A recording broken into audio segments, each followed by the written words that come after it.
Senhoras e senhores, bom dia. Dando continuidade aos eventos da Semana de Ciência e Tecnologia, a SCT 2021, do Instituto Federal de Ciência e Tecnologia de Mato Grosso do Sul, com o tema A Transversalidade da Ciência, Tecnologia e Inovação para o Planeta. Agora teremos a palestra O Estado do Mato Grosso do Sul no contexto do desenvolvimento fronteiriço, com o palestrante, o professor doutor Walter Guedes da Silva, licenciado e bacharel em Geografia pela Universidade Federal do Mato Grosso do Sul, mestre em Desenvolvimento Sustentável pela Universidade de Brasília, doutor em Geografia Humana pela Universidade de São Paulo, pós-doutor em Estudos Fronteiriços pela Universidade Federal do Mato Grosso do Sul, pós-doutor em Geografia pela Universidade Federal do Ceará.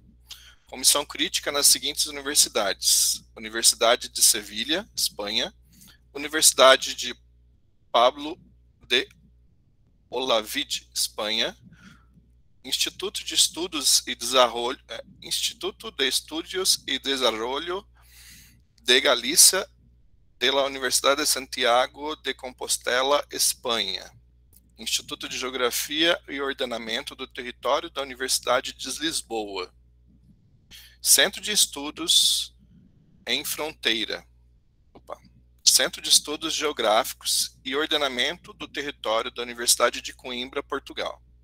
É líder do Grupo de Estudos da Fronteira, Turismo e Território, GeoFronter. Membro do Grupo de Educação, Cultura e Diversidade e membro da Rede Internacional Hermes, Pesquisadores Internacionais de Fronteiras. Integração em Conflitos. É membro da associado efetivo do Instituto Histórico e Geográfico de Mato Grosso do Sul. Tem experiência na área de geografia, atuando principalmente nos seguintes temas: desenvolvimento regional, fronteira e ensino de geografia. Assim, eu passo a palavra ao nosso palestrante. Muitíssimo obrigado. Acho que estão me escutando, Daniel, professor? Sim. Muito obrigado. Mais uma vez, bom dia a todos. É uma satisfação enorme estar podendo participar e contribuir um pouco com essa discussão. Tanto me atrai essa discussão de fronteiras, né? Mas estendo um agradecimento muito especial ao professor Daniel, professor do Instituto, pelo convite, pela confiança, e parabenizo a organização desse evento, né, os temas que estão trazendo e o Instituto Federal do Mato Grosso do Sul vem se destacando no cenário estadual e nacional em várias frentes. Sou professor da Universidade Estadual, fui professor da Universidade Federal também, e não de hoje que a gente percebe o crescimento de forma bastante positiva nas pesquisas, nas interações e nas articulações via ciência que o Instituto tem fazendo, né? Então, parabéns aos organizadores e parabéns ao Instituto por essa semana. Bom, vamos lá. Então, vamos discutir um pouco a questão da fronteira. Se você puder projetar, Daniel, por gentileza, a apresentação. Às vezes, pessoal, como eu estou olhando em dois monitores, pode ser que eu fique com a cabeça um pouquinho lateralizada, mas é porque eu estou olhando numa tela e a câmera está em outra. Você consegue projetar, professor? Só um segundinho.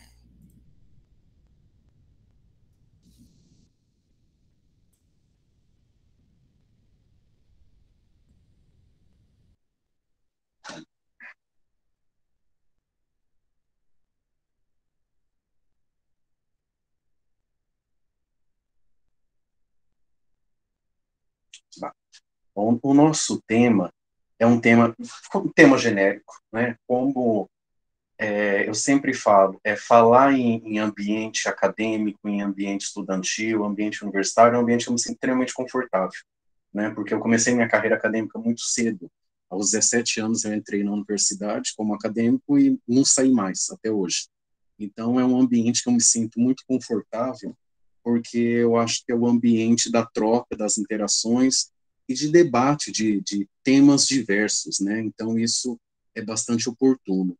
Então eu coloquei um tema um pouco mais genérico, porque eu não tinha ainda a certeza de qual seria o público, né? Se seriam alunos de determinada faculdade ou de outra, e depois o Daniel me apresentou, o professor Daniel apresentou, que é um público mais diverso, né? Que tem tanto do ensino médio quanto do ensino superior. Pode passar, professor, por gentileza.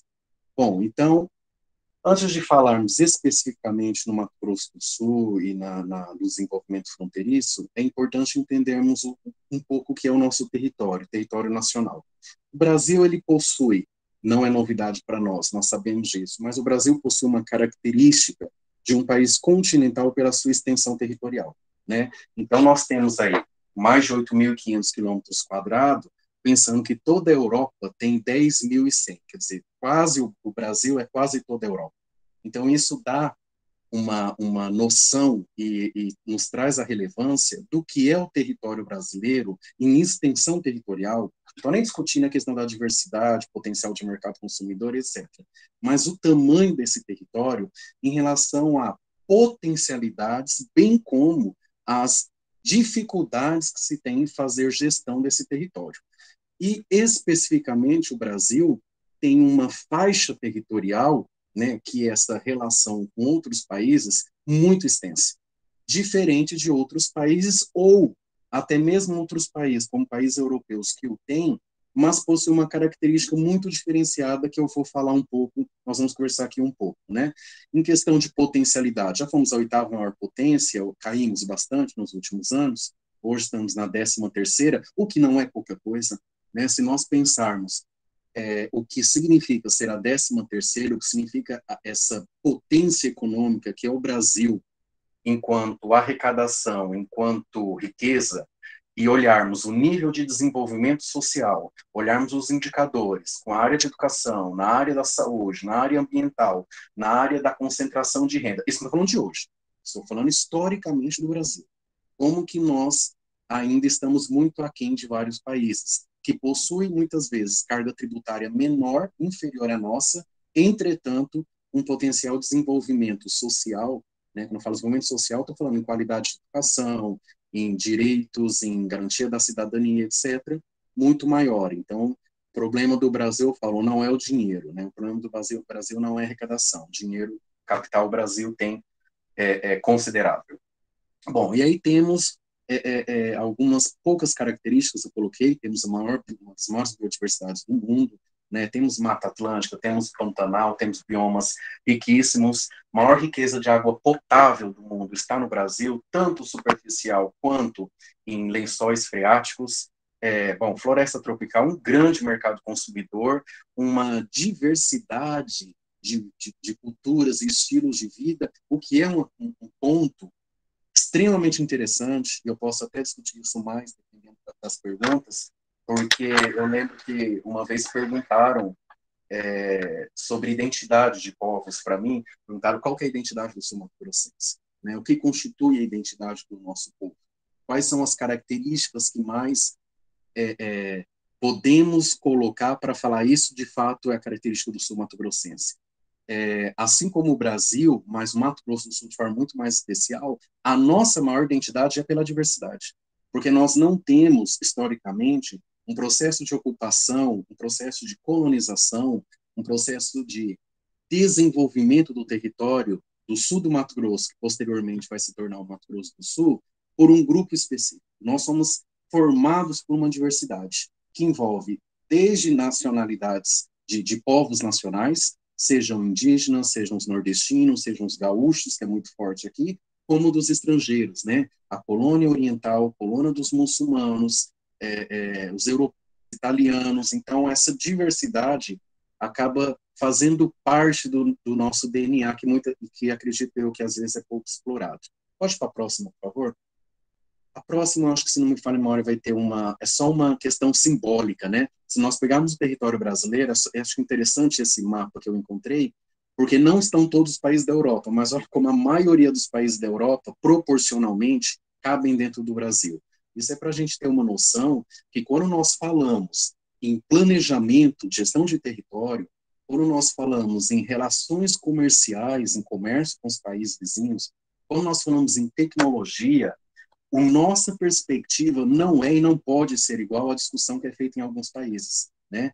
Eu tive a oportunidade de estudar fora, então eu lembro quando eu falava em fronteira, em conflito fronteiriço, então para eles isso é muito relacionado à guerra, né? Porque faz parte do processo histórico deles. E eles não possuem, muitos países, especialmente Portugal e Espanha, eles não possuem esse vínculo e essa relação tão estreita com a cidade do outro lado da fronteira, do outro lado do limite internacional, como nós temos aqui, com exemplo, com Ponta Porã, com Pedro João, até mesmo em Corumbá, com a Bolívia, né? Então, as relações são diferenciadas. Consequentemente, pode passar para outra, por gentileza?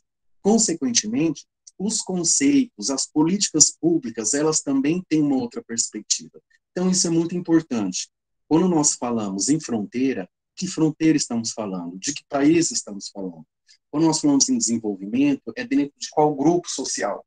Então, é muito importante que toda a discussão teórica que nós possamos traçar desde desenvolvimento, planejamento, gestão, políticas públicas, é sempre importante trazer o contexto do local para que essa lógica tenha mais sentido, né? Agora eu vou pedir licença para vocês, vou ter que falar um pouco de conceito. O que é conceito? Há uma confusão, não diria nem sei se é confusão, mas às vezes há uma imprecisão quando as pessoas falam em fronteira. As pessoas muitas vezes falam fronteira como se fosse assim, ó, a fronteira brasileira, vou dar um exemplo de Ponta Porã, que acho que todos conhecem, né? Então, do lado brasileiro, aqui é a fronteira brasileira, cruzou a rua, é a fronteira paraguaia. Isso não é discussão de fronteira, tá? A fronteira é um outro conceito. A fronteira, ela não tem esse limite tão estabelecido. O que nós falamos muitas vezes como fronteira é o limite internacional. A próxima, por favor? Ele voltou, acho que. E aí eu ia falar isso. Essa daí, isso. O que nós temos? Nós temos na Constituição Federal de 1988, olha para ver o que é a relevância e a importância que é o conceito. A Constituição Federal, nossa Constituição, em 1988, criou o conceito, ela definiu o que é o conceito de faixa de fronteira. Faixa de fronteira é uma coisa, fronteira é outra coisa, zona de fronteira é outra coisa e limite de fronteira é outra coisa. Tá? Então, eu vou falar alguns que é importante ter essa clareza. O que é uma faixa de fronteira? Toda vez que alguém falar faixa de fronteira, isso é uma discussão jurídica. Tá? Os advogados, o Estado, as políticas públicas vão trabalhar com os termos limite e faixa de fronteira. Porque a faixa de fronteira é uma delimitação, é um recorte territorial, tá? Da linha de fronteira até uma determinada distância em quilômetro para dentro desse país. Olha como fala o conceito de faixa de fronteira segundo a nossa Constituição. A faixa de fronteira é uma faixa de 150 quilômetros de largura ao longo das fronteiras terrestres e é considerado fundamental para a defesa do território, etc. O que é isso? Pegando o limite internacional entre Brasil e Paraguai, ou Brasil, Bolívia, não importa. Pegando aquele limite, né, recuando 150 quilômetros para o lado brasileiro, aquilo é considerado faixa de fronteira, segundo a Constituição de 88.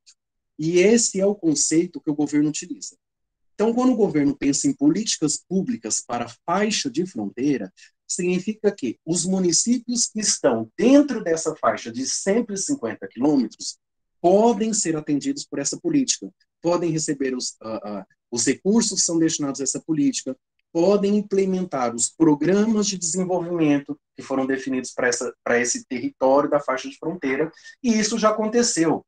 Nós já tivemos no governo nacional, eu não lembro qual governo foi, acho que um dos governos da esquerda, não sei se foi o Lula ou a Dilma, que criou um programa de educação para a faixa de fronteira.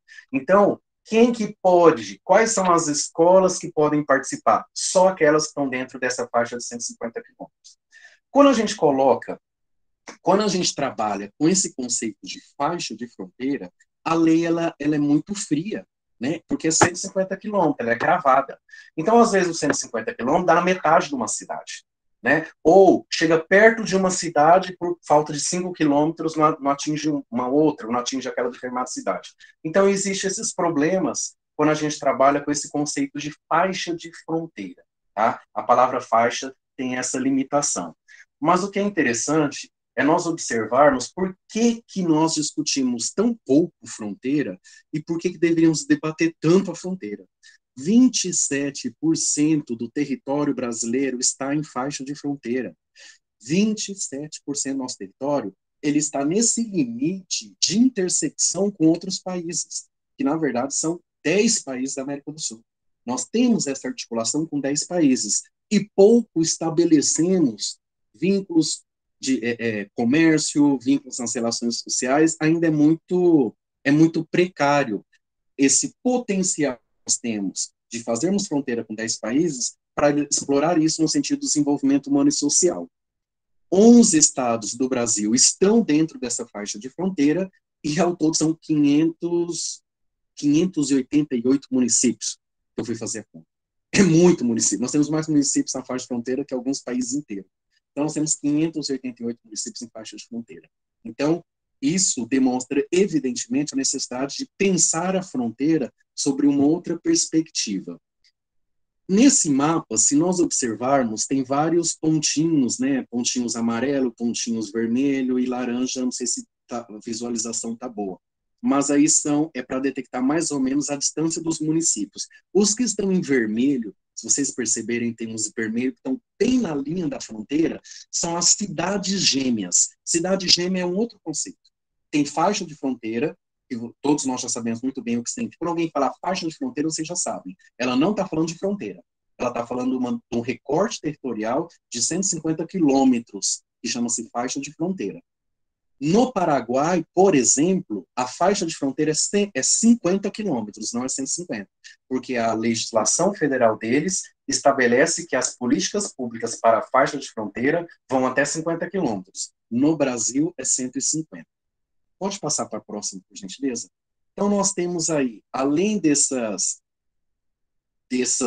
588 municípios, eu estou filtrando até chegar em Ponta Porã. Então, além desses 588, temos 32 cidades, 32, que a gente chama de cidade gêmea. O que é cidade gêmea? Que é um outro conceito. O que significa cidade gêmea? Cidades gêmeas são municípios cortados pela linha de fronteira, seja ela seca ou fluvial, articulada ou não por obra de infraestrutura, que apresentam um grande potencial de integração econômica e cultural, podendo ou não apresentar uma conurbação ou semi-conurbação, etc, etc, etc. Aqui é uma portaria também do governo federal, essa portaria foi publicada em 2014, por essa discussão que existia no nosso país de não clareza do que é uma cidade gêmea. A gente tem a Europa trabalha com outro conceito. O que é uma cidade gêmea? O nome já fala, elas estão grudadas, elas estão dependentes. Então, Ponta Porã e Pedro Juan são cidades gêmeas, porque existe apenas uma rua que as separa e a parte urbana das cidades colaram uma na outra. Quando o urbano de uma cidade encosta no outro, a gente chama o processo de conurbação. É quando os urbanos se encontram, tá? Então, cidade gêmea, ela é entendida cidade gêmea quando o que separa uma cidade da outra é a linha internacional. Veja, o que separa não é fronteira, tá? Fronteira não separa nada. O que separa é a linha internacional. No caso Brasil-Paraguai, ali na fronteira com Ponta Porã, essa linha, ela não é demarcada por um rio, por uma montanha, mas é por uma rua, é uma avenida. Então, essa rua simboliza que ali existe um limite. Mas o limite, ele não é visível, né? O limite, ele é estabelecido através de coordenadas geográficas, mas é uma linha contínua. Ele é uma linha contínua que a gente vê em mapa quando vê aquela linha que separa um país do outro.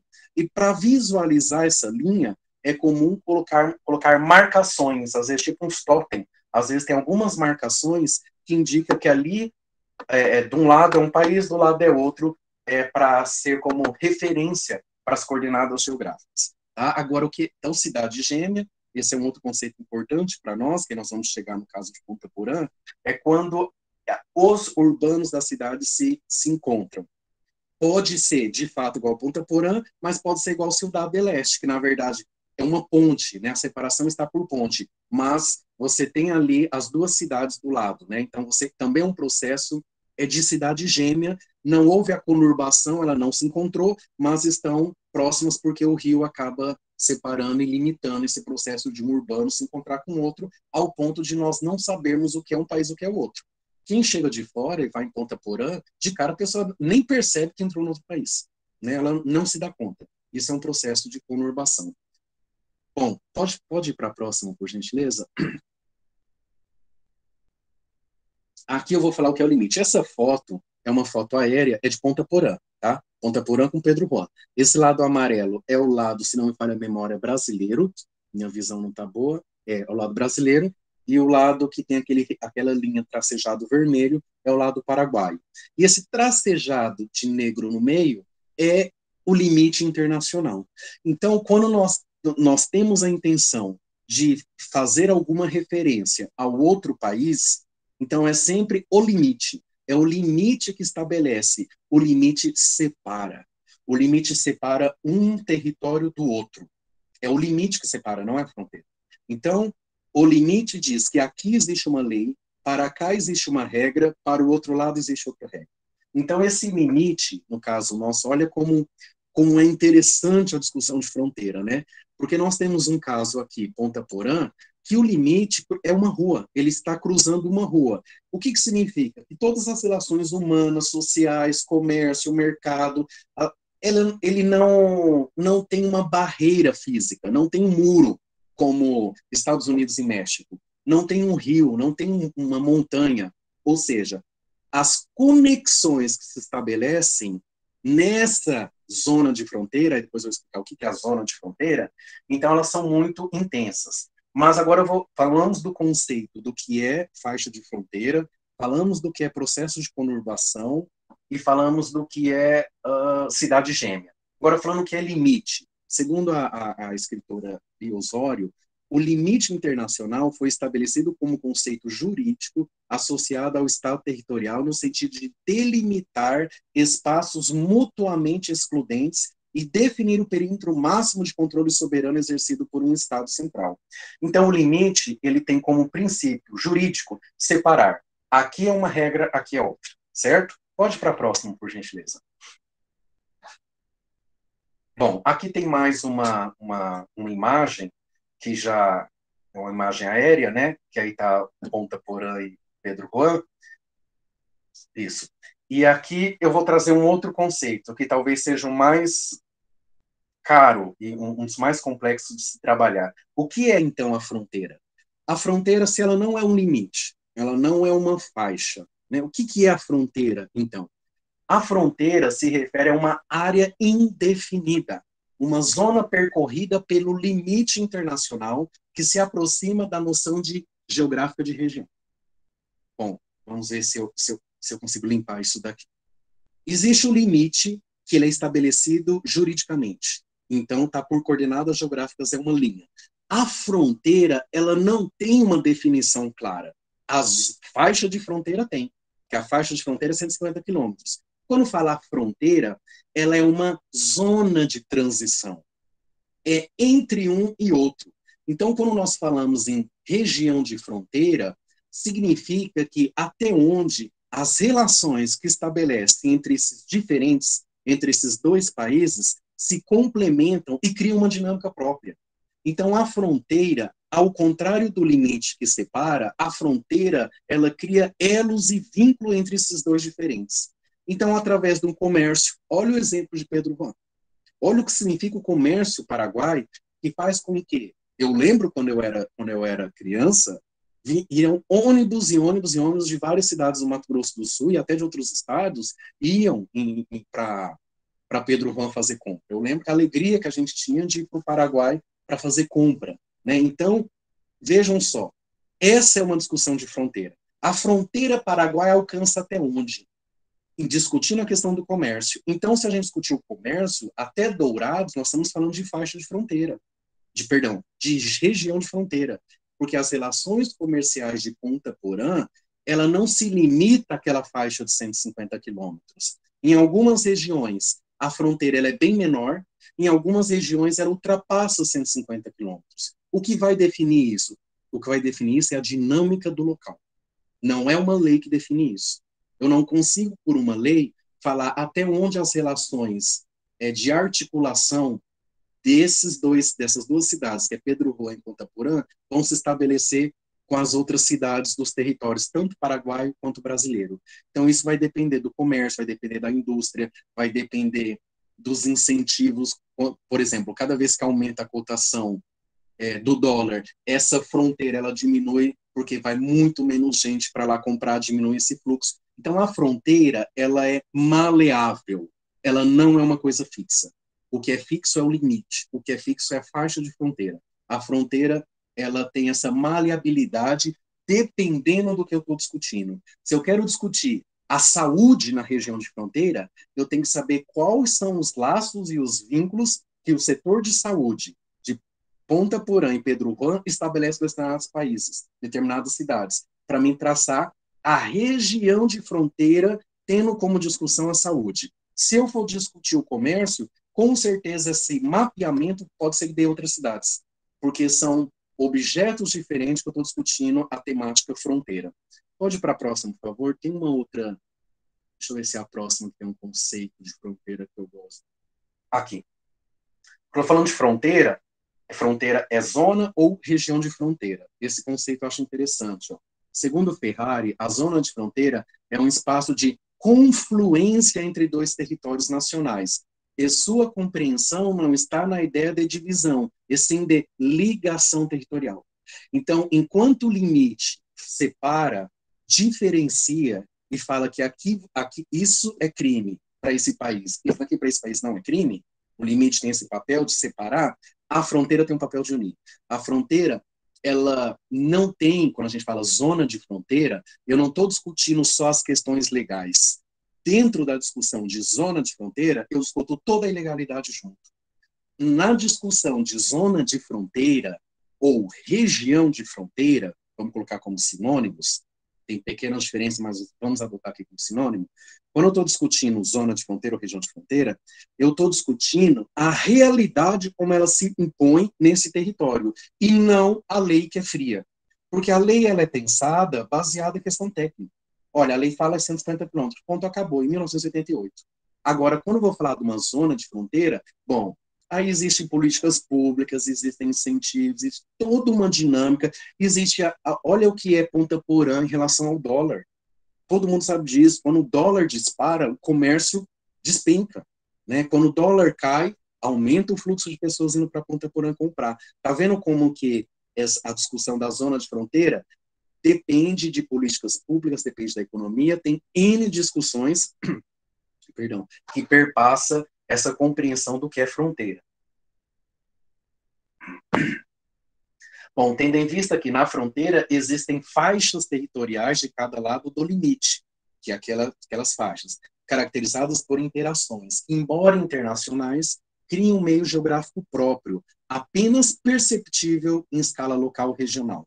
Muitas questões que acontecem em fronteira ficam, às vezes, cego ou passa despercebido pela discussão federal, pela discussão dos órgãos federais, do Estado Nacional. Por quê? Porque, vejam bem, lembram que lá na fala inicial, 588 municípios estão na faixa de fronteira. Ah, mas todos esses municípios possuem uma ligação forte com a fronteira? Não, mas alguns os possuem. Desses 588, 32 são cidades gêmeas, está colado com outra cidade. Quer dizer, não tem como não existir, ainda mais no Brasil, que nós não temos muro que separa um país do outro, como os Estados Unidos têm, não tem como não existir interações fortíssimas. Interações fortíssimas do comércio, da cultura, do hábito, das festas, inclusive de conflitos interétnicos, isso não tem como evitar. Então, na zona de fronteira, as discussões não são apenas no sentido da legalidade, porque a zona de fronteira trabalha com dois elementos, a formalidade e a funcionalidade. Formalidade é aquilo que é legal, aquilo que é estabelecido na regra do jogo, é aquilo que as legislações dos países trazem, as normativas. Então, ela é formal. Entretanto, existe uma funcionalidade. A funcionalidade é como aquilo acontece de fato. Por mais que a lei diga que é proibido o tráfico de droga, Funcionalmente, isso acontece. Essa relação acontece independente da lei. Então, quando a gente olha a zona de fronteira, a gente tem que entender esses dois elementos. O que é mais fácil é estudar a formalidade, tanto é que eu vou apresentar um estudo que eu fiz da formalidade, era para entender a dinâmica do comércio de Ponta Porã em relação às demais cidades do Mato Grosso do Sul. Como que eu olhei isso? Olhei por nota fiscal eletrônica. Então, olhando as notas fiscais eletrônicas, eu consegui mapear, durante 3 anos, olhando todos os dias, todos os CNPJs de Ponta Porã eu mapeei, durante 3 anos, pelo Banco Central.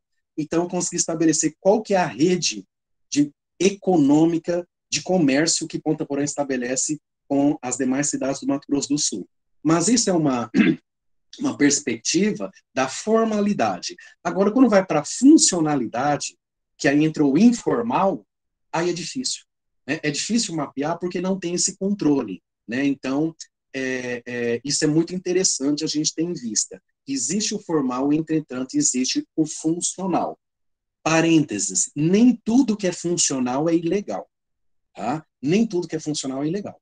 Existe o formal, que é todo legal, e existe um funcional, que é uma dinâmica própria. E na dinâmica própria, no dia a dia, no cotidiano, vai ter ilegalidades, elas vão acontecer. Mas existem outras coisas que não são ilegais, como as festas, os feriados e as festas, as interações culturais, a troca de dança, os hábitos alimentares que vão se misturando. Isso não é ilegal, mas é uma funcionalidade da dinâmica própria da zona de fronteira. Próximo, por favor.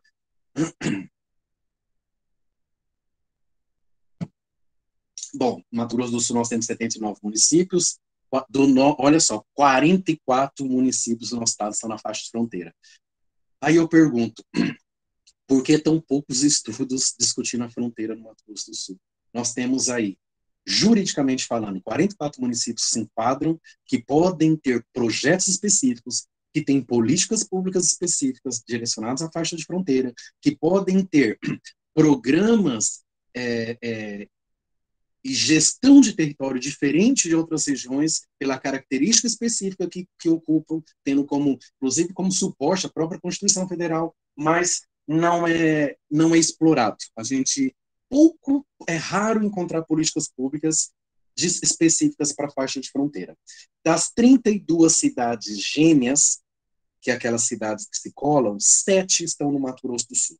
7 estão no nosso estado. Então, nosso estado, juntamente com o Paraná, se não for a memória, são os que concentram o maior número de cidades gêmeas.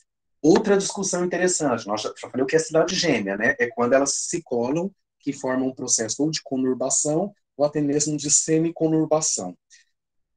Se nós formos para a Europa, cidade gêmea não é isso para eles. Tanto é que eu tive bastante dificuldade quando estava fazendo um projeto com eles, porque quando eu trazia a discussão de cidades gêmeas, eles davam uns exemplos que eu me perdia, demorou um pouco para me entender. Para os portugueses e os espanhóis, especificamente, que é o que eu posso falar, cidade gêmea não é essa confluência de duas cidades. E aí vem uma discussão interessante, que é uma discussão conceitual. E aquilo que eu estou fazendo com vocês o tempo inteiro, falando o que é. Conceito é dizer o que é. Quer dizer, o que é Estado, o que é capital, o que é família. O conceito, quer dizer o que é qualquer coisa, ele muda de país para país. Ele muda de região para região. E ele muda ao longo do tempo. Então, o conceito de família para minha avó não é o conceito de família para mim. Nós temos conceitos diferentes de família.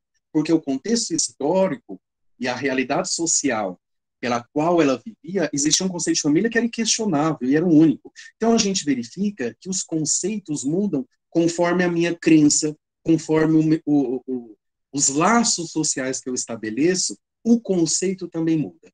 Então, eu apresentei o conceito de cidade gêmea baseado num decreto federal que o governo brasileiro trabalha para definir políticas públicas. Né? Então, existe uma portaria que é o conceito que nós adotamos no Brasil. Inclusive, a academia utiliza muito esse conceito. Lá, para eles, cidade gêmea não é essa intersecção de uma cidade com outras de dois países diferentes. É uma interligação com uma cidade de outro país que não precisa estar próximo dele. Então, por exemplo, eu lembro que eu estive em Portugal fazendo trabalho na cidade gêmea, até marquei aqui, uma cidade em Portugal chama Valença, ela é fronteira com a cidade de Tui, na Espanha. é quase igual Pedro Juan e Ponta Porã. Elas são quase coladas, tem um córrego que separa ali. Eles não são cidades gêmeas, porque eles não têm relação, não têm vínculo, que eles falam que é o vínculo do gêmeo. Eles não têm uma identidade que se articulam. Entretanto, Salamanca, na Espanha, com Coimbra, em Portugal, que são duas cidades extremamente longe uma da outra, longe de pegar avião, elas são consideradas cidades gêmeas para eles. Tanto é que eles falam, a nossa cidade gêmea, os portugueses falam, está lá em Salamanca. Por quê? Porque são duas grandes universidades, Universidade de Salamanca e Universidade de Coimbra, que o meu áudio está baixo, alguém escreveu aqui? Está muito Não, baixo? tá bom. Ah, tá bom, tá, desculpa. Então, aqui alguém escreveu que estava baixo, mas vou tentar falar mais alto. Então, se nós pegarmos Salamanca e Coimbra, que são duas grandes universidades, renomadas internacionalmente, elas estabeleceram uma relação de parceria institucional entre essas duas grandes universidades, que fez com que ambas cidades, elas acabaram crescendo e tendo uma lógica de desenvolvimento pautada pelas universidades. Então, as universidades dão um tom, até hoje, muito forte de muitas políticas. Então, eles têm muito intercâmbio. Então, os alunos todos fazem intercâmbio, os professores fazem intercâmbio, os empresários, né? Então, tem um vínculo entre essas duas cidades de projetos econômicos, projetos de desenvolvimento de território. Então, isso que eles falam que é cidade gêmea. Eles falam, não é necessariamente estar próximo. Às vezes está próximo, mas não tem vínculo. Mas, às vezes, está à distância e o vínculo é forte. Então, o conceito de cidades gêmeas, para eles, é diferente. Só estou falando que, às vezes, vocês podem ser que leiam algum material que utilizam um conceito diferente, podem ver que não bate com a discussão que nós fazemos da de gênero. Pode para a próxima, por gentileza? Eu vou ter que acelerar. Bom, Mato Grosso do Sul. Nós possuímos mais de 800 mil habitantes. Eu destaquei aqui, eu coloquei isso aqui para destacar, nós temos 3 cidades, Dourados, Corumbá e Três Lagoas. Corumbá, inclusive, é uma cidade que está bem ali no limite internacional. Possui entre 100 e 220 mil habitantes. O que eu destaquei isso, que nós temos Campo Grande como uma cidade maior, 3 cidades com cidade intermediária, de 79. Então, você tem 4 cidades de médio porte acima, né?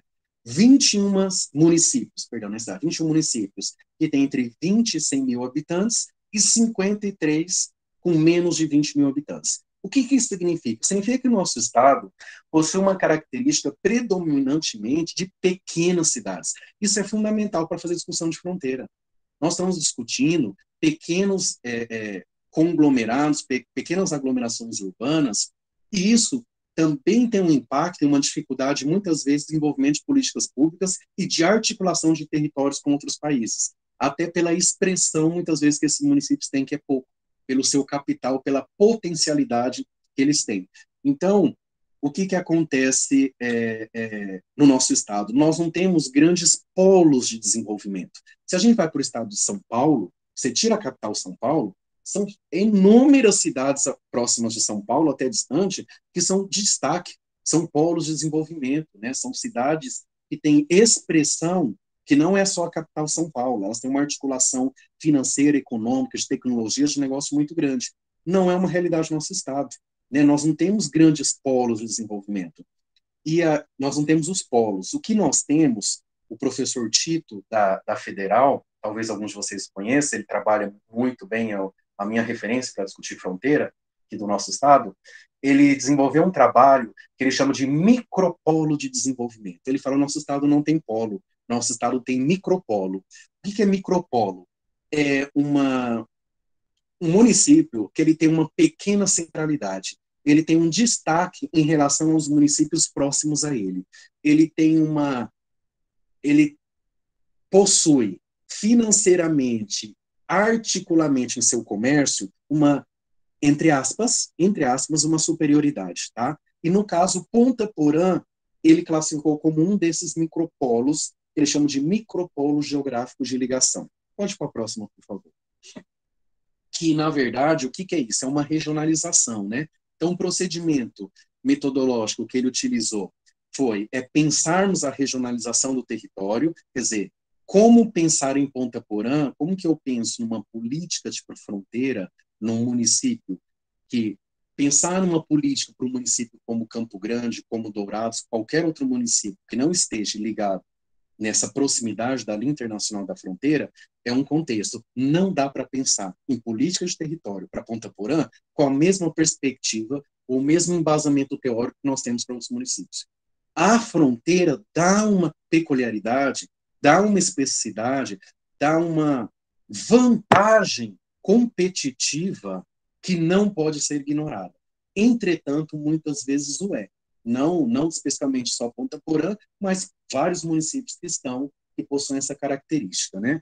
Então, quando a gente trabalha com micropolo, trabalhar com micropolo ao eleger Ponta Porã como micropolo, é estabelecer qual é a rede de comércio, qual é a rede de articulação entre capital e pessoas, aonde está o grande fluxo que Ponta Porã estabelece com os demais municípios do Mato Grosso do Sul, é uma forma de você detectar essa articulação e esse domínio que Ponta Porã estabelece com algumas cidades, bem como a dependência que ele estabelece em relação a outras, tá? Então, a leitura do micropolo, ela serve para compreender a complexidade das interações presentes em áreas que não possuem expressiva visibilidade em escala nacional. Pode passar, por favor, que é o caso concreto de Ponta Porã.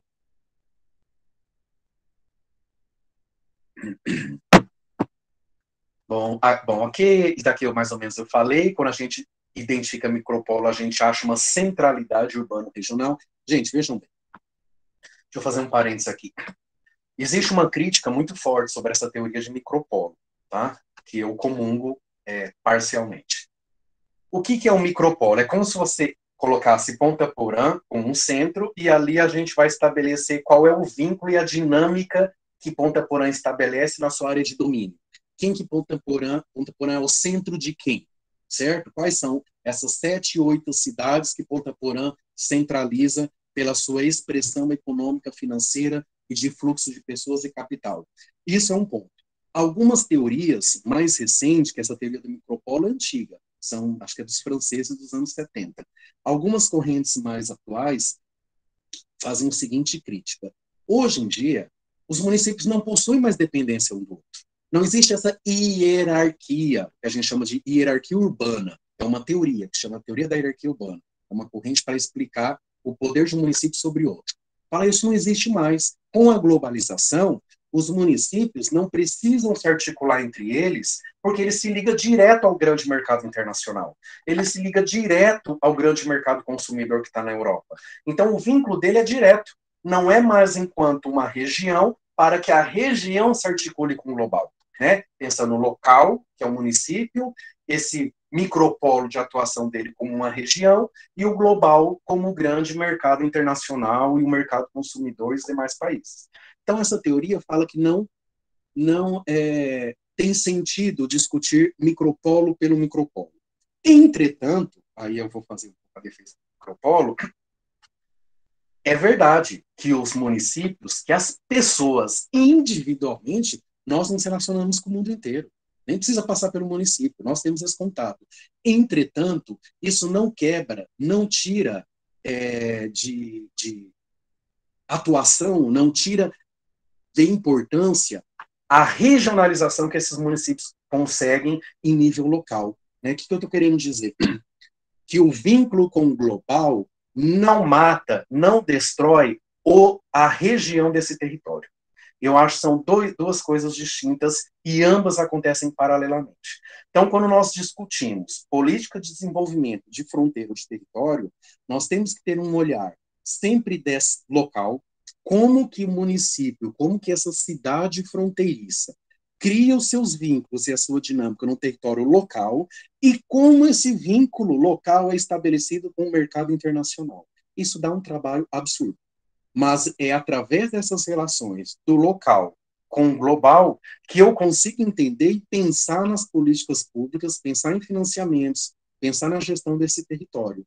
Porque esse território não está isolado, esse território está ligado num contexto internacional. Né? E essa é a grande discussão e a grande dificuldade, muitas vezes, quando a gente fala de desenvolvimento de territórios na região de fronteira. Ok? Pode ir para a próxima, por gentileza. eu acho que eu já vou dar uma acelerada para terminar. Bom, eu não vou entrar em detalhe, mas em 2016, o professor Tito, juntamente com o professor Martins, criaram uma metodologia, gente, eles criaram uma metodologia para definir a capacidade de autogestão do município, a capacidade de sustentação da base territorial desse município e a capacidade de articulação regional, nacional e internacional.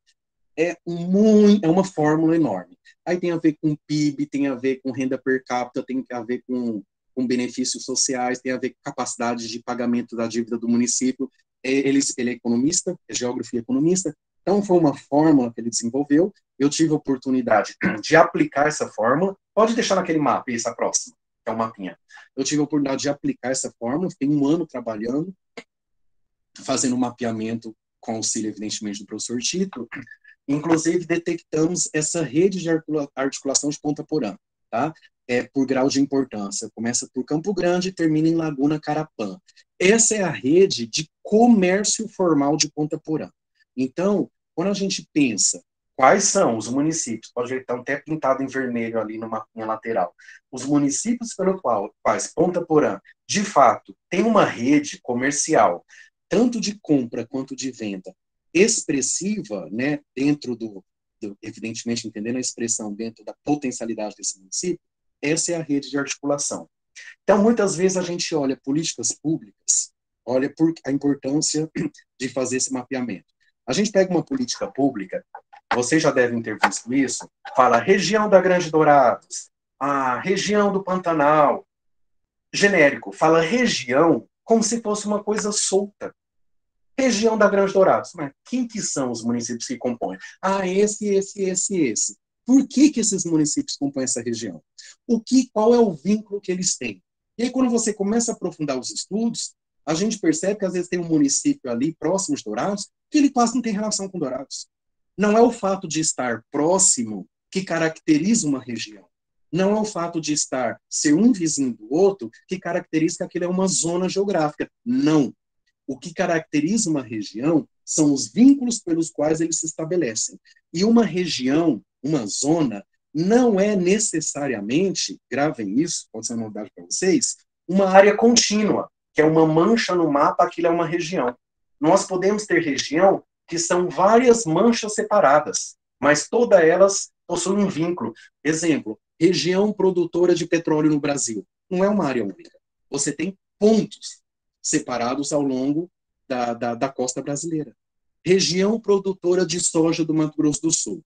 Você não tem, você tem a região norte que vai se destacar, mas você tem ali próximo da Grande Dourados, você tem Maracaju, você tem Ponta Porã. Quando você pinta no mapa os grandes produtores de soja, a gente vê que não é uma mancha única, é uma mancha com alguns pontos perdidos. Então, a região não é uma zona contínua, não necessariamente. Tá? Por que eu falei isso? Porque o que nós temos hoje, tá? Hoje, no Brasil, quando a gente fala de políticas públicas para as regiões, ela não considera, por exemplo, que existe essa separação. Os governos pegam um município, pega ali Dourados, pega, quais estão próximos? Pronto, essa é uma região. Aí você cria programas para aquela região, financiamento para aquela região, subsídios para a vinda de empresas para aquela região. Entretanto, não existe uma unidade regional ali. Às vezes existe um município, que é quase um município predador, que ele se destaca, então tudo acaba indo para ele, quase todo o financiamento vai para ele, mas publicamente usa o termo região. A região da Grande Dourados. Só falando região da Grande Dourados, foi um exemplo disso. Né? A gente percebe que os municípios que são próximos de Dourados, cada vez mais eles vão se apequenando. Há algumas décadas atrás, eles tinham mais destaque. Só que Dourados vai tomando uma proporção de tal forma que inibe o crescimento desses municípios. Eu vou falar de experiência própria. Minha família tem muitos parentes aqui no estado, apesar de ser nordestino, mas tem muitos parentes aqui.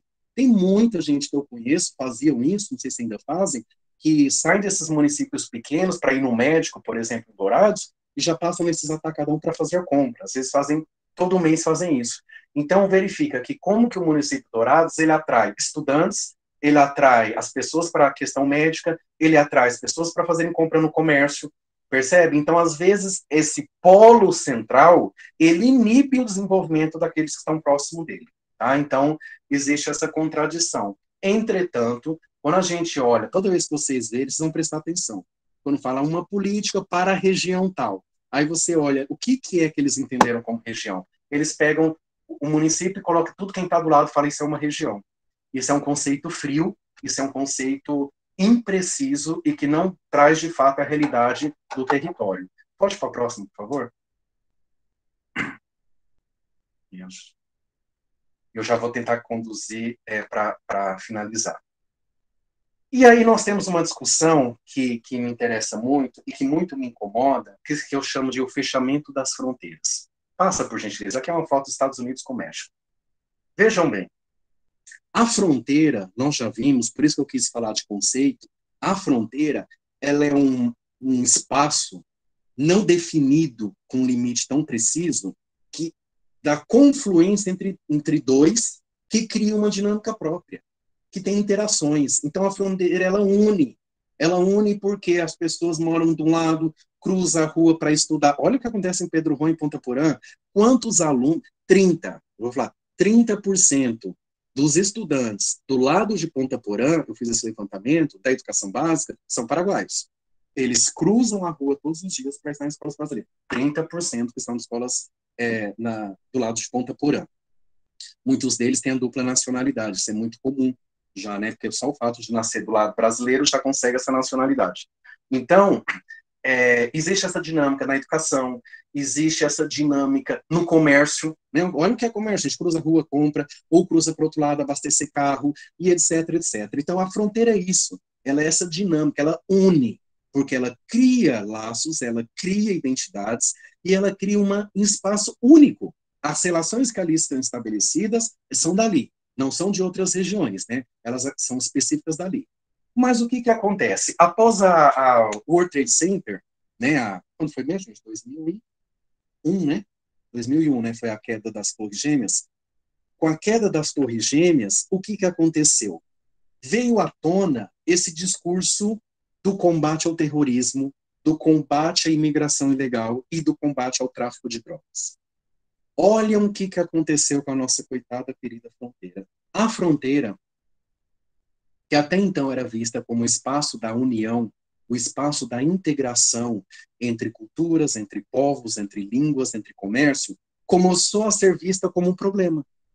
E aí nós temos, no caso, os Estados Unidos dando o norte para essa discussão e trazendo à tona essa discussão que a fronteira agora é um problema.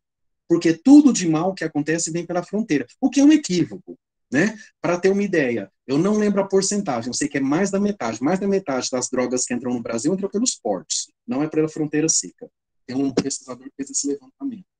Mas, enfim, o que nós temos hoje? Aí nós temos programas como o da Atena e tantos, né, que falou o nome fronteira é para falar do crime, é para falar do tráfico. Gente, prestem atenção, vocês conhecem, nós conhecemos a fronteira.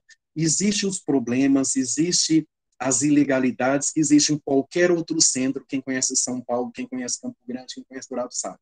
Isso existe, é evidente que existe, porque é um território como qualquer outro território. Mas existe uma peculiaridade, uma potencialidade nessa fronteira, exatamente por ser um espaço diverso, que o Estado não explora.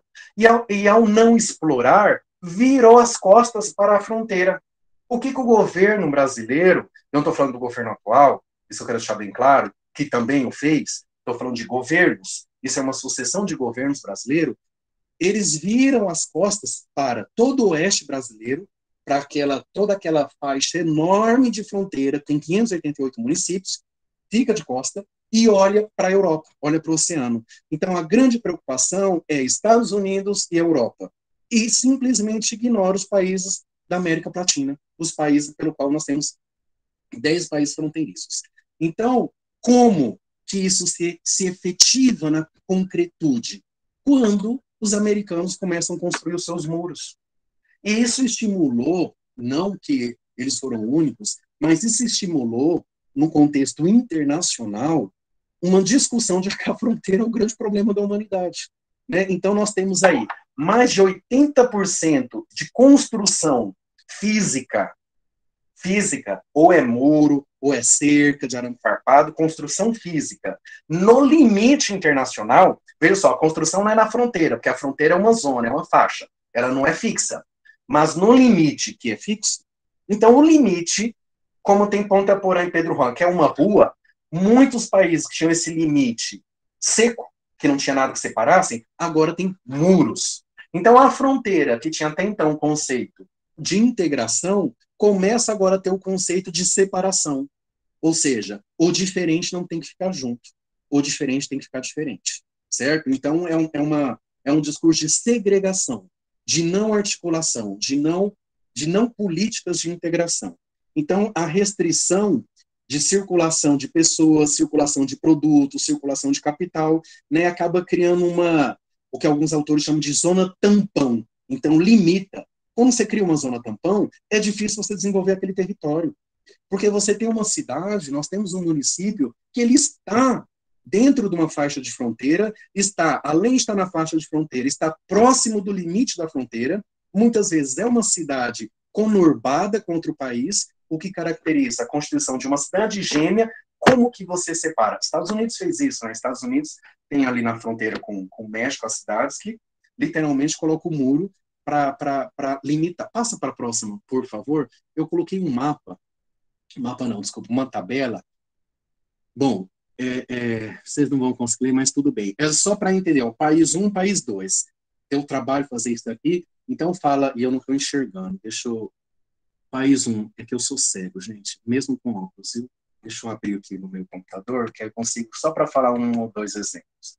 Tá, aqui, ó, país 1.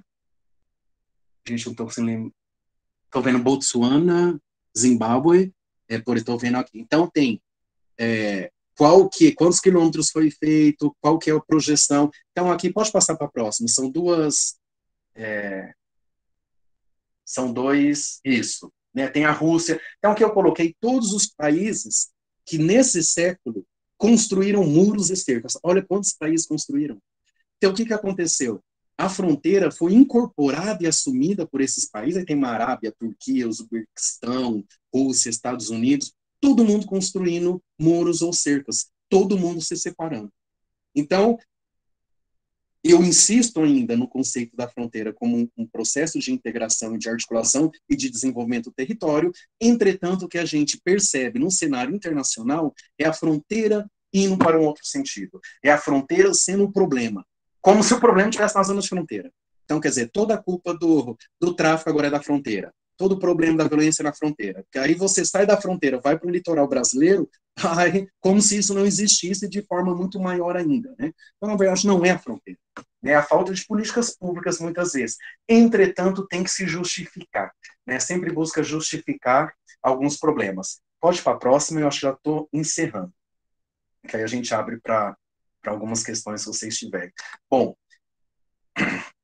só falta, acho que mais duas apresentações. Então, a fronteira é uma discussão muito mais complexa do que uma discussão de limite. O limite é uma linha, o limite é um traçado internacional, o limite é estabelecido pela questão jurídica, é uma discussão de lei, né? A fronteira é uma discussão social, é uma discussão política, é uma discussão econômica, é uma discussão tecnológica. A fronteira é outra discussão.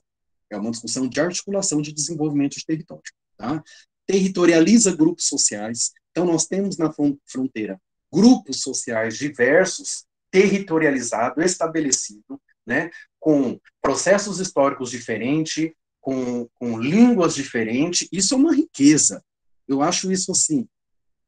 Eu, por exemplo, eu sou inconformado de nós, brasileiros, não falarmos espanhol, ou pouco falarmos. Nós estamos num continente, na América do Sul, onde predomina a língua espanhola nos países, né? E nós temos essa coisa que eu falo, é virar as costas para o oeste. Né? O oeste é onde está quase toda a fronteira que nós temos está no oeste. Nós viramos as costas para o oeste como se não enxergássemos aqui do nosso lado. Né? Toda essa potencialidade que temos. É uma rede de circulação e intercâmbio. Bom, quem conhece Ponta Porã, isso daqui é o óbvio. É só você parar e ficar olhando. Como que o fluxo, o intercâmbio, cria-se uma rede, uma articulação, não só pelo cruzar da rua, mas para onde esse produto vai, as cidades que estão indo, quais são as articulações que ali estão sendo estabelecidas, bem como a vinda desses produtos, que ali vem muito produto dos Estados Unidos, que é vendido ali, tem muito produto da China. Então, como que essa rede é estabelecida? Permeabilidade dos limites estatais por meio da cultura, comunicação. Bom, aí nós temos cultura, os hábitos, a língua, comida, aí é muita coisa que acontece que eu particularmente sou encantado e apaixonado por essa diversidade, essa riqueza que existe na fronteira e que não é estabelecido por nenhuma lei. O que estabelece isso é a vida própria da fronteira, por isso que cada fronteira é única. Falar da fronteira do Paraguai com Pedro Juan não é a mesma coisa que falar da fronteira de Corumbá com a Bolívia, é outra discussão, são outros elementos que estabelecem essa dinâmica, os vínculos são pautados com outros traços, por exemplo, em Corumbá, eu estava assistindo uma palestra, eu participar de uma mesa na Universidade Federal em Aquidauana, eu fui fazer uma fala e junto comigo um professor de lá fez uma fala também, falando da fronteira. Ele colocou uns elementos que eu nunca imaginava, de problemas que existem naquela fronteira ali. Por exemplo, eles têm um problema de tráfico internacional de pessoas. Eu não sabia que era muito feito pela fronteira de Corumbá. Eu não sabia. Que ali existe um problema seríssimo, que os governos estão tendo que pensar políticas para coibir isso. Eu não tinha noção que tráfico de pessoas era feito por ali. Enfim, então, para ter uma ideia de que como cada fronteira ela é única.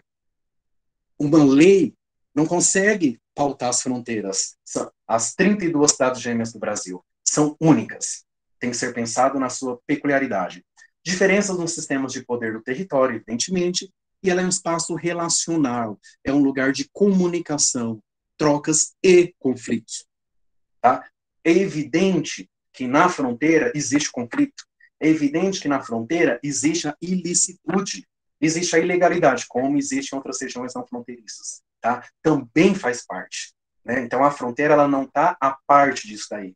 Faz parte dela, assim como faz parte todo o potencial que ela tem. E é um processo de integração, tanto com o local como com o regional. Próximo, por favor, eu acho que já é a última.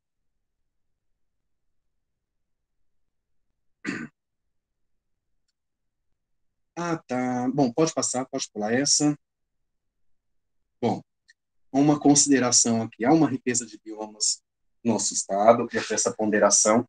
Colocando só esses temas que eu não discuti, não entramos nesses elementos, mas é só para trazer alguns pontos para a gente ter uma ideia que para falarmos em desenvolvimento de região de fronteira, nós temos outros elementos que precisam ser pensados. Nós estamos num estado com uma diversidade de biomas. O Brasil é a maior potência ambiental do mundo, é o Brasil.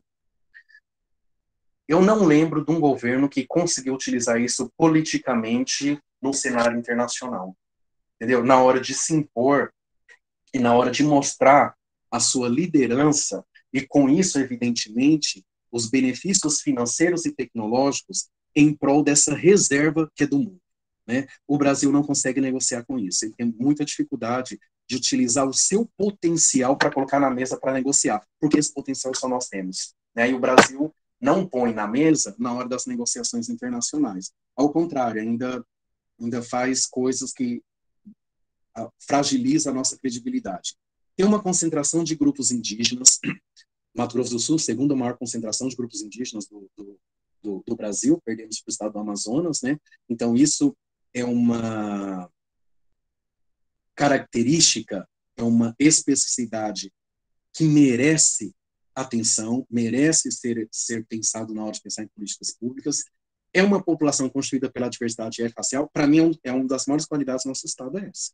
É exatamente, eu sou professor, quando eu estou em sala de aula, às vezes a gente começa a conversar com os alunos de origem, das famílias, é impressionante. Uns vêm do Nordeste, outros minha família é gaúcha, minha família é paraguaia, minha família é indígena. Essa diversidade eu acho fantástico. Isso, para mim, é um dos maiores potenciais do Brasil. E, muitas vezes, é negado e colocado como uma coisa inferior por nós mesmos. Quando a gente vê os processos de inferioridade, os processos de discriminação, os processos de segregação por um grupo étnico diferente do outro. o que é acho uma imbecilidade sem tamanho. Potencial econômico, bom, turismo Mato Grosso do Sul, bom, Ponta Porã com turismo, olha o que é o turismo de negócio, olha o que é o turismo, essas articulações comerciais, o agronegócio, grande potencial do nosso estado, toda a questão ambiental, etc., etc. Existem os processos de cooperação e complementariedade, que é importante a gente pensar nessas discussões, e a grande necessidade de consolidação de uma cidadania, né? O professor Milton Santos, ele é o papa da geografia, geógrafo, ele, numa entrevista, perguntaram para ele qual é o grande problema do Brasil, afinal de contas. Ele falou, o grande problema do Brasil é que nós não somos cidadãos, né? O Brasil ainda não se constitui enquanto uma cidadania. Nós não temos ainda, como alguns países têm, esse espírito e essa clareza de quem somos, o que queremos, nossos direitos, nossos deveres, né? Não é a cidadania no Brasil está em processo de construção. E eu acho que tem mais uma que finaliza, que eu coloquei só uma frase do professor Tito, pode ir para a última, por favor? Finalizando, as fronteiras foram e sempre serão um elemento-chave de diferenciação, comunhão e comunicação. Olha que interessante. O professor Tito, em 2015, aí ele já traz um conceito muito interessante. Então, fronteira é para integrar. Depois vem, não, fronteira é para dividir. E ele fala, a fronteira, ela diferencia e ela une.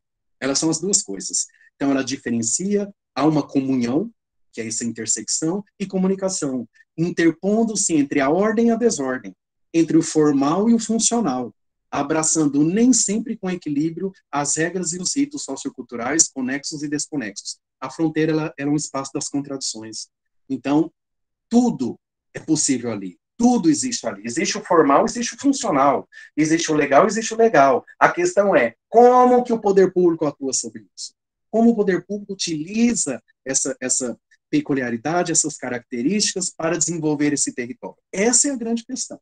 Essa é a grande questão. Que é um território da diferença, é um território das possibilidades, das potencialidades.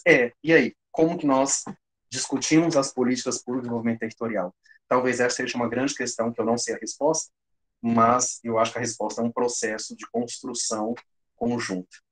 Eu vou encerrar por aqui, porque acho que vocês fizeram algumas questões no chat para a gente ter oportunidade de discutir, não necessariamente dar respostas, mas eu acho que as perguntas é bom para a gente fazer a reflexão e debater, porque nem sempre a gente tem respostas concretas e fáceis para determinados encaminhamentos, né? Tem o meu e-mail aí, se alguém quiser mandar um e-mail, fiquem à vontade para pedir o material, alguma questão, o que eu puder ajudar, estou à disposição. Mais uma vez agradeço, professor Daniel, pelo convite, pela oportunidade e parabenizar o Instituto por essa semana. Eu olhei a programação, já começou pelo site, eu achei absurdamente organizado. Achei um site muito rico, muito com detalhamento, muito bem feito, com layout bastante agradável e com falas e com apresentações diversas. Isso é fundamental, né? Nós que estamos no ambiente acadêmico, no ambiente de estudo, seja ele ensino médio, seja ele superior, os temas diversos são fundamentais para a nossa formação enquanto ser humano, enquanto cidadão. Nós temos que compreender, debater todo tipo de assunto. É válido. Não preciso concordar com tudo. Isso não. Mas é preciso debater e conhecermos até para podermos formar opinião e atuarmos depois como profissionais no mercado que nós iremos. Muito obrigado, pessoal. Bom, muito obrigado, professor Walter. Muito interessante aí a sua visão da fronteira, a visão geográfica da fronteira. E a gente tem algumas perguntas. Deixa eu pegar algumas delas aqui. Então, o Anderson, ele perguntou, tem alguma cidade do Mato Grosso do Sul que tem uma relação mais forte com Pedro Juan do que Ponta Porã? Essa foi a pergunta do Anderson. Algumas cidades do Sul têm mais relação com Pedro Juan do que Ponta Porã. Não. No mapeamento, bom, vamos lá. Eu vou falar não e por que não. Dentro de qual parâmetro eu dou essa resposta? Dentro das relações de comércio, que é o que eu estudei. Dentro do comércio, a maior relação de Pedro Juan é com Ponta Porã. Tá? Não tem nenhuma cidade que tem mais vínculo de comércio, troca comercial, formal, porque eu utilizei pelas notas fiscais eletrônicas, é Ponta Porã mesmo. Ok. E a Gisele, ela perguntou, eu queria saber se o termo duplo cidadão existe na teoria, pois algumas pessoas falam que não tem na realidade. Gostaria que falasse sobre essa afirmação. Eu não vou saber te responder isso, eu posso te dar sinalizar uma possível resposta, porque é uma questão jurídica, e quem é do meio jurídico vai saber, porque é uma questão mais de direito, né? Existe sim dupla cidadania. O que existe é que alguns países não trabalham com esse conceito. Por exemplo, lá na Europa, quem mora lá não pode ter mais que duas. Então, normalmente, quando eles têm de um dos países da União Europeia, porque tendo uma cidadania de qualquer país da União Europeia, ele tem acesso aos demais países, e às vezes tem de um outro país, mas eles não podem ter mais de duas. Então, lá eles só têm a cidadania, muitas vezes, de um, porque já garante o acesso aos demais países. Eu não sei como que é aqui no Paraguai, não sei se você perguntou especificamente em relação ao Paraguai, essa dupla cidadania. Eu sei que isso existe, tá? Não sei se aqui nós trabalhamos com o Paraguai com dupla cidadania, mas eu sei que é um conceito que existe sim. Ok. E, por último, uma outra pergunta que nós temos aqui. Assim, a Gisele disse que realmente é sobre o Paraguai que ela está se referindo. E temos mais uma última pergunta aqui. Qual que é um bom caminho para se criar um vínculo econômico que seja bom para ambos os países? Existem exemplos aqui no nosso próprio país ou em outros países? Olha, eu vou dar um exemplo, então, que está acontecendo agora. Agora, nesse exato momento, em Ponta Porã. Eu não sei se vocês já ouviram falar no Parque Tecnológico. O Parque Tecnológico é uma política, é um parque que promove, vejam só, é um parque, pensa numa exposição, né, uma feira, uma semana de agronegócio. Então é um parque que ele congrega ciência, tecnologia, inovação e empreendedorismo. O Parque Tecnológico, Mato Grosso do Sul, não existe. Não existe parque tecnológico no nosso estado. Nunca existiu. Está sendo criado o primeiro parque tecnológico em Ponta Porã. Por que eu já estou dando esse exemplo? É uma forma de tentar responder a sua pergunta. Como podemos pensar na prática, né? Eu acho que foi na prática. Agora, saindo da teoria, tá na prática. Como pensar esses territórios, como desenvolver esses territórios? Eu acho, primeiro, identificando as potencialidades, identificando as fragilidades, e tem que criar um mecanismo de cooperação. Temos que estabelecer formas de cooperação, seja através de câmaras de vereadores entre esses municípios, seja através de desenvolvimento de um programa específico com financiamento público, tá? Que vai agregar universidades, vai ter que agregar a área de tecnologia. Hoje não dá mais para se falar em desenvolvimento de território sem falar em tecnologia, né? Tanto é que é um parque tecnológico. Deixa eu até ver se eu tenho aqui. Eu ajudei participei do grupo que estava pensando nesse parque tecnológico de Ponta Porã. Então, na verdade, é um espaço que vai agregar muito capital privado, empresas multinacionais, e vai ter a UEMS, a Universidade Estadual do Mato Grosso do Sul, assumiu a gestão desse parque, nós vamos começar a implementar agora, e é um lugar onde vai se pensar empresas incubadoras, empresas júniores, desenvolver patentes. Então, assim, o Parque Tecnológico de Ponta Porã pode ser uma grande oportunidade para o desenvolvimento do território na região fronteiriça desse território, tá? Porque ele vai agregar capital internacional, é muito dinheiro que vai para a parte tecnológica, porque é muito capital privado que entra, né? Então, o governo do estado, ele está criando esse parque tecnológico, né? O governo que está bancando isso daí, inicialmente, vai criar toda a estrutura administrativa, de funcionário e tal, e a gestão vai ser feita pela UEMS, né? Então, é um parque que vai visar o desenvolvimento muito da ciência e da tecnologia para impulsionar o crescimento, o fortalecimento de uma determinada região, no caso, a região fronteiriça do Brasil com o Paraguai. Esse é o grande objetivo de um parque tecnológico, né? Então, ele vai acabar atraindo empresas, ele atrai empresas, ele atrai profissionais qualificados, porque o parque tecnológico paga para isso, para empresários, pessoas de saber notório, porque ele tem esse objetivo, desenvolver produtos inovadores. Então, normalmente, ele paga bolsas de estudos, ele financia pesquisa, ele ajuda a formalizar patentes. Então, para quem está na área da ciência, na área da tecnologia, um parque tecnológico assim, é um presente do céu que cai você tem no seu território um grande parque tecnológico que vai congregar, e o parque tecnológico, normalmente, ele tem vertentes, ele tem as principais frentes de atuação, né? Possivelmente, uma coisa que eu sei do de Ponta Porã, a inovação, tecnologia, inovação, e acredito que vai ser agronegócio. Eu acho que vai ter dentro dessas 3 frentes aí, para ele desenvolver. Isso é uma forma, isso é um exemplo. Não é o único. Eu dei esse exemplo porque é uma coisa que está acontecendo.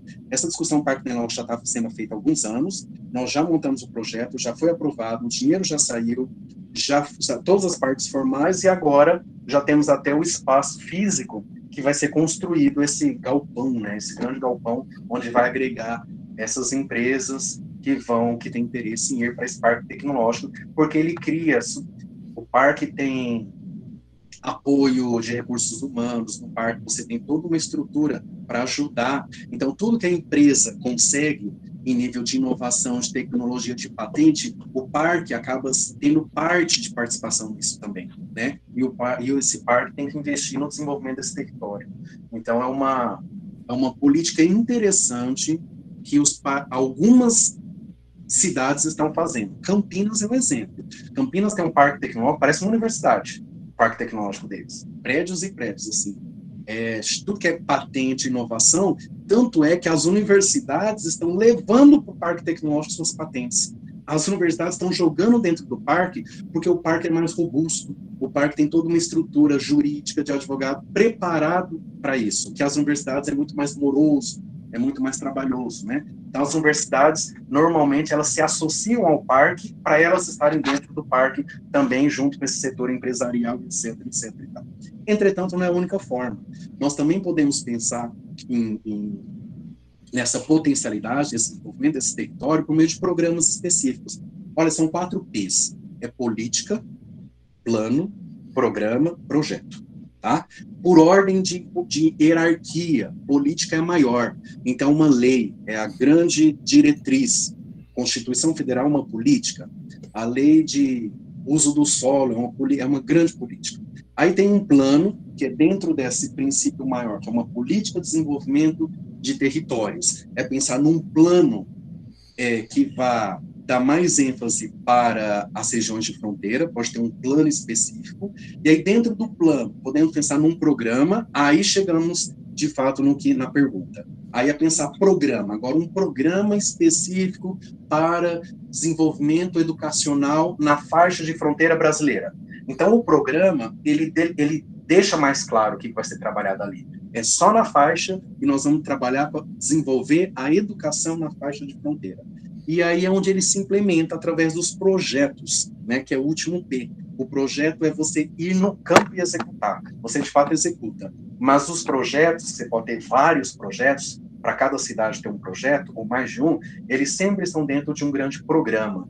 Então, outra via que eu vejo extremamente possível e necessária é por meio de programas de desenvolvimento, porque o programa normalmente ele tem um aporte financeiro para isso, ele tem as regras, né, e ele dá a legalidade ao processo. Por isso que é importante um programa, porque um programa ele vem como política pública, então ele dá essa permissão, ele dá essa autorização.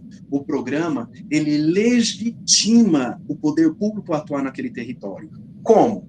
Criando um financiamento específico para aquela região. Então, vamos supor, um financiamento para cidade gêmea. Pode ser um programa de cidade gêmea. Eu nunca vi um programa para cidades gêmeas, vindo do governo federal, né? Então, você pode ter um programa para cidades gêmeas.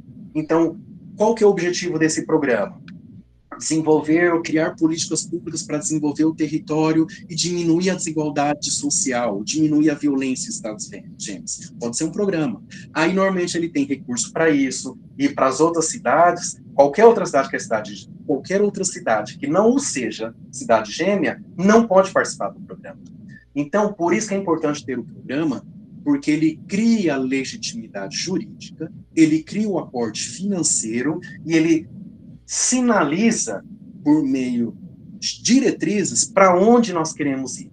Um programa, quando um programa é pensado, um programa para uma cidade gêmea, por trás dele, que acima dele deve ter um plano e acima uma política, a gente entende para onde o governo está querendo ir. Agora, vejam bem, se o nosso governo enxerga as cidades gêmeas, as regiões de fronteira, como um problema a ser combatido, um muro a ser levantado, uma integração que não agrega, aí é difícil você ver sair programas para desenvolver uma coisa que eles não acreditam, né? Então, esse é um problema sério, né? Porque nós temos uma outra questão, e já vou finalizar, se chama preconceito. Nós temos preconceito contra paraguaios, nós temos preconceito com os grupos indígenas, nós temos preconceitos com os povos colombianos, bolivianos, estou falando de forma genérica, né? Então, esse preconceito limita o desenvolvimento do território, que não tem nada a ver. O que eu acho interessante, tive a oportunidade de trabalhar um pouco na Alemanha, muito interessante quando a gente fala de grupos étnicos. Eu tive a oportunidade de conversar com alguns pesquisadores lá, falando de grupos étnicos, né? Eu, por exemplo, sou nordestino e sou negro. E a gente falando dos grupos étnicos, né? Como ele tem essa diferença de grupos étnicos, porque eles têm fronteira com vários países, muitos negros, muitos muçulmanos, muitos chineses, indianos, e eu comecei a conversar com eles, porque você anda na rua, é gente de tudo que é jeito, e aqui para nós não é tão comum, né? Eu falei, como vocês lidam com isso? Nas relações interpessoais, nas trocas, no respeito, na língua. E eles falaram assim, como assim, professor, não entendemos? Não, como é que, com essas diferenças e tal, e eles falaram assim, sabe o que eles falaram? Professor, pouco importa se a pessoa é preta, se é branco, se é gordo, se é magro. Se acredita nisso, se acredita naquilo. Se prega tal fé ou se não tem fé nenhuma. Falaram desse jeito para mim.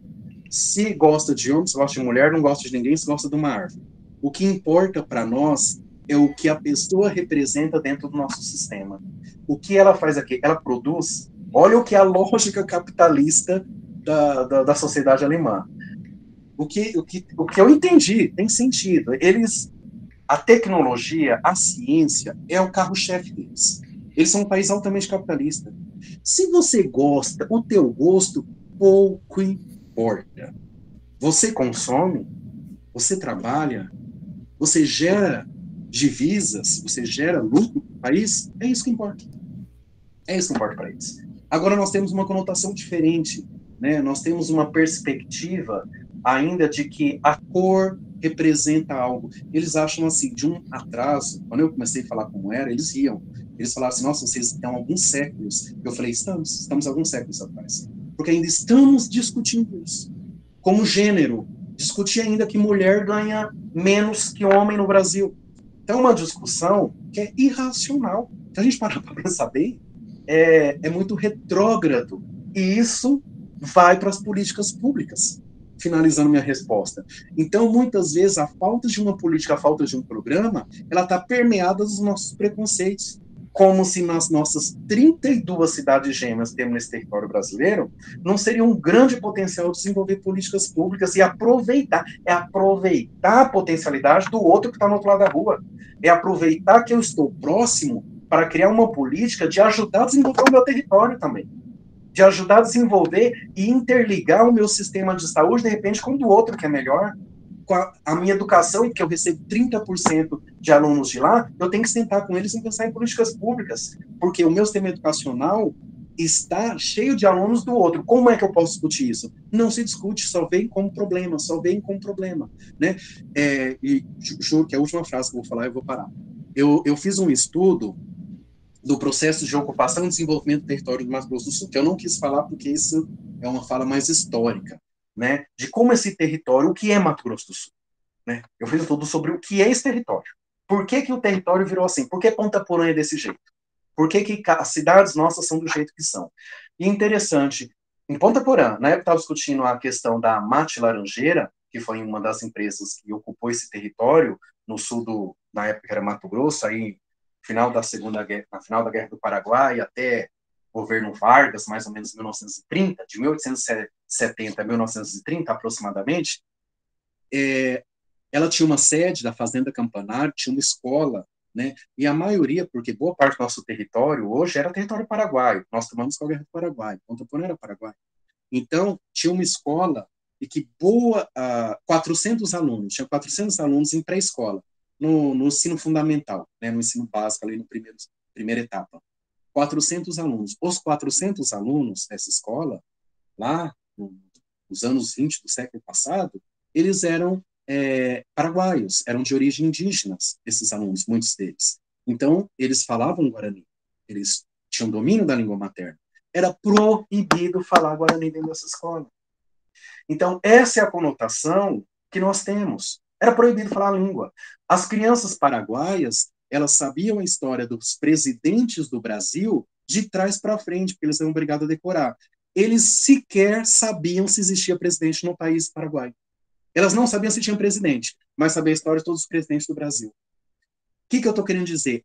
Esse problema do outro ser inferior, isso está no nosso DNA, do nosso estado de Mato Grosso do Sul. Nós constituímos nosso estado entendendo o diferente como inferior. E nós pagamos um preço por isso, num atraso, sabe? Em relações ainda, como diz o outro, de séculos anteriores. Isso ainda está muito evidenciado, né? Quando processo de ocupação, colonização do nosso estado, depois eu posso até indicar algumas obras para vocês, é muito perverso, foi muito perverso o processo de construção do nosso território, né? E isso a gente ainda sente nas políticas públicas, ainda é muito claro. Bom, parei por aqui. Muito obrigado, professor Walter, bem esclarecedora essa questão. Eu mesmo tenho bastante curiosidade de saber da formação de Ponta Porã e tudo mais, mas acho que não cabe na nossa palestra de hoje, né? Nós não temos mais perguntas. Se alguém quiser fazer alguma pergunta agora, vou aguardar uns instantes. Senão, vamos aos dizeres finais aí do professor Walter. Não temos mais nenhuma pergunta. Professor Walter, se quiser fechar a nossa palestra. Claro, olha, mais uma vez agradeço muito, meu professor Daniel, e parabéns ao Instituto, parabéns a vocês, estudantes, seja do que nível que forem. Eu acho que nós estamos num contexto, num cenário atual, que nunca foi tão necessário nós refletirmos sobre o nosso papel, refletirmos sobre que território nós queremos, né? Eu sou geógrafo, de formação sou geógrafo. Então, toda vez que eu penso em políticas, eu penso em território, né? Por quê? Porque ninguém está voando, né? Ninguém vive, trabalha ou se relaciona na abstração. Podemos até tentar, mas nós sempre vamos cair sobre uma base concreta que eu falo para o nosso território. Seja ele um território da violência, um território da inclusão, um território da segregação, um território das oportunidades. Mas nós estamos num território. Nós nos articulamos em territórios. E é por isso que eu gosto tanto de estudar geografia, porque a geografia não estuda mapa. Quem estuda mapa é cartógrafo, né? Primeiro que a gente aprende dificuldade de geografia, que a gente não estuda mapa. A gente estuda organização e dinâmicas de território que estão para além daqueles desenhos de mapa. Porque o que constitui o território são as relações sociais. Elas que dão vida e sentido ao território. E é nisso que eu acho que nós temos que pensar nos nossos estudos e principalmente nessa vertente da ciência e da tecnologia e da inovação. Eu acho que os profissionais que trabalham com tecnologia, e eu acho que o Instituto Federal é muito forte nisso, né, com seus cursos, eu acho que tem que ser pensada a tecnologia enquanto o benefício, o impacto disso nos territórios. O que representa a ciência e a tecnologia para a sociedade. Porque ciência é feita para a sociedade, né? A ciência não é feita para nossa mera satisfação pessoal, individual, ou para ficar numa gaveta. Eu acho que a grande sacada hoje, que as universidades estão mudando, e nesse ponto o Instituto eu acho que saiu à frente das clássicas universidades, como a que eu trabalho, e as federais, que a gente é um pouco mais tradicional, é pensar na ciência e na tecnologia pensando na sociedade, pensando nesses territórios, porque é dinheiro público, é energia, é investimento privado, e ele tem que ter algum sentido real, um sentido social, né? Porque senão nossas discussões ficam na questão, eu não concordo, eu discordo, eu acho isso mais bonito, eu acho mais feio, nossas discussões, elas estão se empobrecendo de forma muito acelerada. E eu acho importante a gente qualificar mais as nossas discussões. Então, muito obrigado, mais uma vez, parabéns, e estou à disposição sempre, viu, professor, o que precisarem, essa discussão de território, de fronteira, Ponta Porã tem uma discussão muito particular. Ponta Porã já foi um território federal, não sei se vocês sabem disso. Tá? Ponta Porã foi fundamental na divisão, na criação do estado de Mato Grosso do Sul. Sabia? Usaram Ponta Porã para isso. Usaram Ponta Porã para isso. Ponta Porã foi um território federal, ficou só durante... É igual um estado. Foi igual o Acre, foi território federal.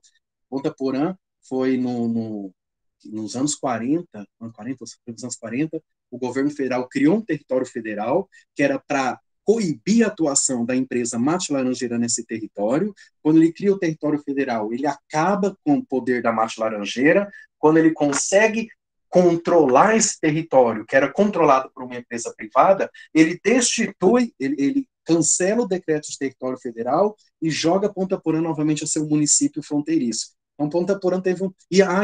depois cria o estado de Mato Grosso do Sul, dentro nesse bojo aí, né? A criação do Mato Grosso do Sul é uma discussão muito à parte, né? Tem muita política, o porquê nós somos criados, né? Nós somos criados para ser o quintal do estado de Mato Grosso. Não à toa, nós nos tornamos o avanço da fronteira agrícola do estado paulista. Por isso que o nosso vínculo é com o estado de São Paulo, né? Nós somos criados para isso.